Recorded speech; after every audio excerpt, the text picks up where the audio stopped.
రోగుల సంరక్షణ కోసం ఫిజియోథెరపిస్టులు చేసే సేవలను గుర్తించేందుకు ప్రతి సంవత్సరం సెప్టెంబర్ 8వ తేదీన ప్రపంచ ఫిజియోథెరపీ దినోత్సవాన్ని నిర్వహించుకుంటారు.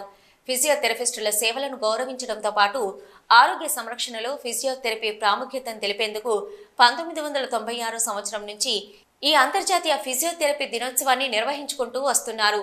దీనిని గతంలో వరల్డ్ కాన్ఫెడరేషన్ ఫర్ ఫిజికల్ థెరపీగా పిలిచేవారు. అలాంటి ఫిజియోథెరపీ వేడుకలను కరీంనగర్లో ఘనంగా నిర్వహించారు. కరీంనగర్కు చెందిన ఫిజియోథెరపిస్టులు శ్రీనివాసరావు, అనిల్, పవన్ స్వామిల ఆధ్వర్యంలో నిర్వహించిన ఈ వేడుకలకు ప్రముఖ ఆర్థోపెడిక్ వైద్యులు డాక్టర్ సత్యనారాయణ రెడ్డి ముఖ్య అతిథిగా హాజరై కేకును కట్ చేసి వేడుకలను నిర్వహించారు. నేటి సమాజంలో ఫిజియోథెరపీపై అవగాహన పెరగవలసి ఉందంటున్నారు ఫిజియోథెరపిస్టులు. ఇందుకోసం ప్రభుత్వం అవేర్నెస్ క్యాంపులు ఏర్పాటు చేయాలని సూచించారు. కీళ్లు, కండరాల నొప్పులు, పక్షపాతానికి ఫిజియోథెరపీ ఉపయోగపడుతుందన్నారు. అంతర్జాతీయ ఫిజియోథెరపీ దినోత్సవం వేళ ఫిజియోథెరపీని మరింత ముందుకు తీసుకెళ్లేందుకు సమిష్టి నిర్ణయం తీసుకున్నామని స్పష్టం చేశారు.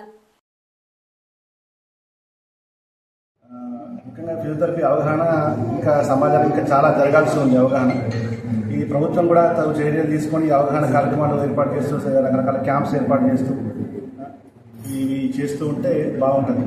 అట్లే ఈ నొప్పులకు సంబంధించి నొప్పులకు కానీ, తర్వాత ఈ కీళ్ళ నొప్పులు కానీ, ఈ కండరాల నొప్పులు కానీ, నరాలకు సంబంధించిన కొన్ని రుగ్మతలకు, తర్వాత పక్షవాతానికి, ఇటువంటి వాటికి ఫిజియోథెరపీ చాలా ఉపయోగపడుతుంది. సమాజానికి ఉపయోగం ఉన్నందువల్ల గవర్నమెంట్ దీని మీద ప్రత్యేకించి శ్రద్ధ వహిస్తే బాగుంటుందని. ఈ జిల్లాల వారీగా అందరూ కలిసికట్టుగా ఈ ఫిజియోథెరపీ డే సెలబ్రేట్ చేసుకోవాలి. ఈ తద్వారా జనాలలోకి ఫిజియోథెరపీని అవేర్నెస్ కల్పించాలని మా కృషి.